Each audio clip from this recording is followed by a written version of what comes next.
जय श्री राधे राधे दोस्तों कैसे हो आप सब। स्वागत है आप सभी का। दोस्तों, मैं यूनिवर्स से आपके लिए प्रार्थना करूंगा कि आपका हर दिन मंगलमय हो और आप जिंदगी में सफलता प्राप्त करें। तो दोस्तों, आज मैं बात करूंगा कि अगर इंसान की परिस्थिति खराब है या फिर इंसान की परिस्थिति सही है लेकिन उसके प्रारब्ध में दुख लिख दिया गया है तो वो दुख मिलकर ही रहेगा दोस्तों। और किसी के प्रारब्ध में सुख लिखा है तो वो सुख भी मिलकर रहेगा, चाहे उसकी परिस्थिति कैसी भी हो। देखिए होता क्या है दोस्तों, मैं अपने बारे में बताऊं दोस्तों। देखिए मैं इस समय अपनी मौसेरी सास यानी कि हमारी जो मम्मी जो हमारी वाइफ है, वाइफ की जो मौसी है तो वो हमारी मौसेरी सास हुई। तो दोस्तों मैं उनके यहाँ आया हूँ क्योंकि हमारी जो वाइफ को दिक्कत है, काफ़ी समय से दिक्कत है पैर की। उनके पैर में मोच आ गई थी। तो हमारी जो मौसी हैं उन्होंने फ़ोन किया हमारे पास में और उन्होंने कहा कि हमारे पास दिखा लो और यहीं दिखा लेते हैं, यहीं ठीक हो जाए। तो मैं दोस्तों यहाँ बैठा था तो अचानक से मेरे दिमाग में विचार आया। मैंने सोचा कि चलिए अगर मैं इस टॉपिक पर वीडियो बनाऊं तो ज़्यादा अच्छा समझा सकूंगा।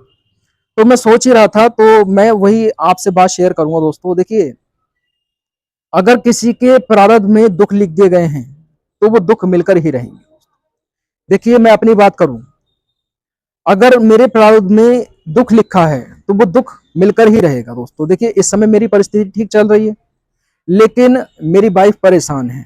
तो अगर मेरी वाइफ परेशान है तो क्या मैं परेशान नहीं हूं? मान लीजिए आप के घर में पूरा परिवार है, ठीक है, और किसी भी व्यक्ति को कोई दिक्कत होती है, आपके परिवार में किसी को कोई दिक्कत हो जाती है, किसी को बुखार हो जाता है तो पूरा परिवार उठ जाता है दोस्तों। पूरा परिवार जो है वो एक तरीके से परेशान हो जाता है, बहुत ज्यादा हो जाता, नहीं हो जाता है दोस्तों। तो वैसे ही अब मेरी वाइफ परेशान है, उनके पैर में दिक्कत है, मोच आ गई थी। अब इधर मेरा पैसा भी खर्च हो रहा है और इधर मेरा टाइम भी खर्च हो रहा है। तो यानी कि अगर प्रारब्ध में दुख लिखा हुआ है तो वो परिस्थिति ऐसी बन जाती है। अब उधर से मैं काम पर भी नहीं जा पा रहा हूँ। तो दोस्तों क्या होता है, ये ऐसा ही होता है ना। लेकिन अगर किसी की जिंदगी में और उसके प्रारब्ध में कुछ अच्छा लिख दिया गया है तो चाहे परिस्थिति भी खराब हो, क्योंकि दोस्तों ऐसा भी हुआ है मेरे साथ में।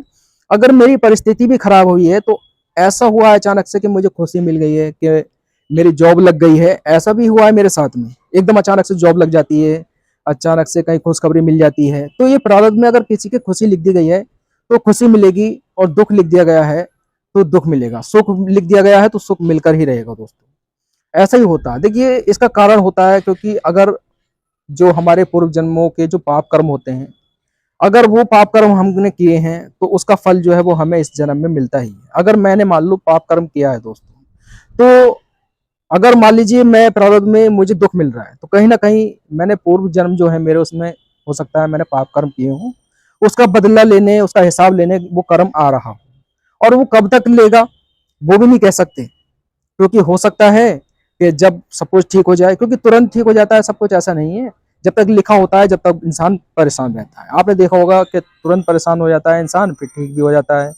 कोई परेशान होता है तो वो ठीक हो जाता है, कोई ठीक होता है तो वो परेशान हो जाता है। क्योंकि लाइफ है, लाइफ के उतार चढ़ाव जो है ना वो चलते रहते हैं। बॉटम चलता है, फिर डाउन चलता है, फिर अप चलता है, फिर बॉटम चलता है। ये तो चलता ही रहता है दोस्तों, ऐसा होता है ना। अब मान लीजिए किसी ने पूर्व जन्मों में जो है उसके जो फल है वो अच्छे किए हैं, कर्म अच्छे किए हैं, है ना, तो जो उनका फल है वो उन्हें अच्छा ही मिलने वाला है। तो ऐसा ही होता है क्योंकि कर्म जो है अपना हिसाब लेने आता है। अगर पिछले जन्म में कर्म हमने अच्छे किए होंगे तो उसका रिजल्ट भी मिलेगा जरूर। तो ऐसा ही होता है, परिस्थिति चाहे कैसे भी हो, अगर हमारे प्रारब्ध में इस समय दुख है तो वो दुख मिलेगा ही। और परिस्थिति जो है ऑटोमेटिक प्रारब्ध के अनुसार बदलती रहती है। तो अगर किसी की जिंदगी में दुख आना है तो वो किस तरीके से आ जाता है। मान लीजिए कोई अमीर व्यक्ति है, ठीक है, आप देखते हैं कि मान लीजिए कोई व्यक्ति अमीर है, वो तरक्की कर रहा है, उसके जो संतान होती है वो संतान बड़ी होती है तो वो क्या करती है, वो दारू पीने लगती है ना।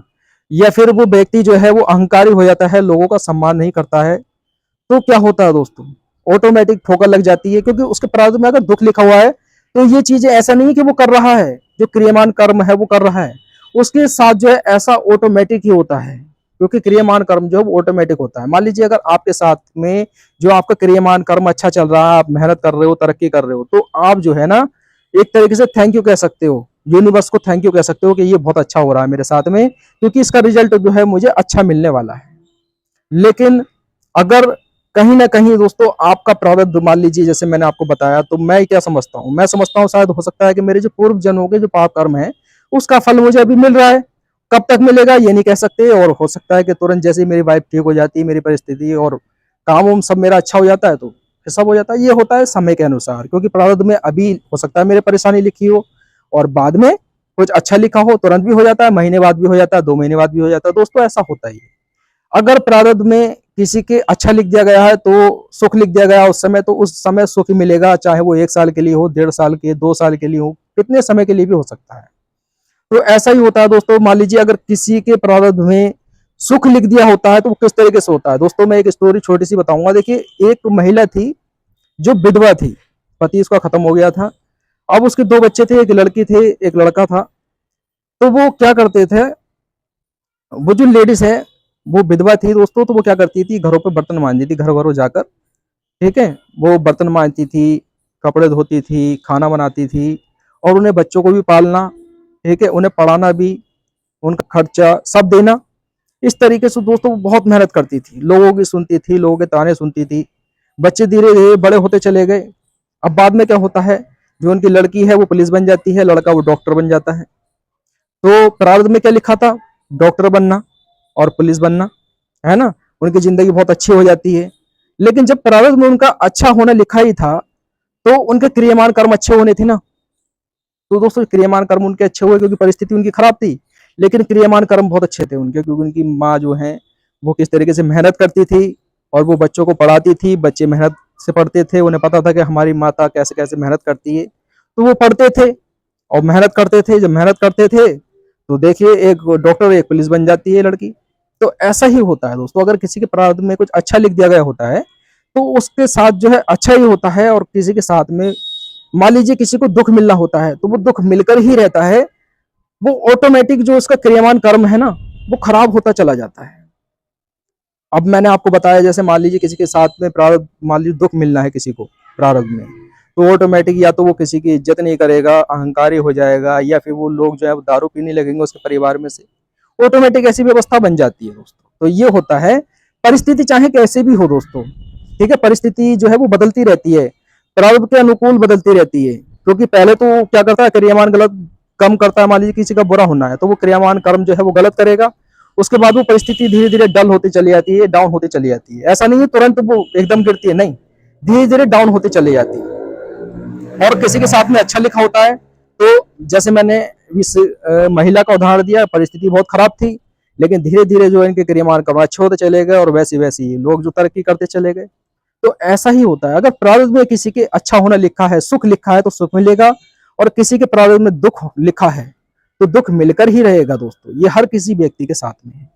तो वीडियो अच्छे लगे दोस्तों, वीडियो को लाइक कर देना, और चैनल पर नए दोस्तों चैनल को सब्सक्राइब कर देना, और मिलूंगा आपसे अगली वीडियो में। जब तक के लिए जय हिंद, जय भारत।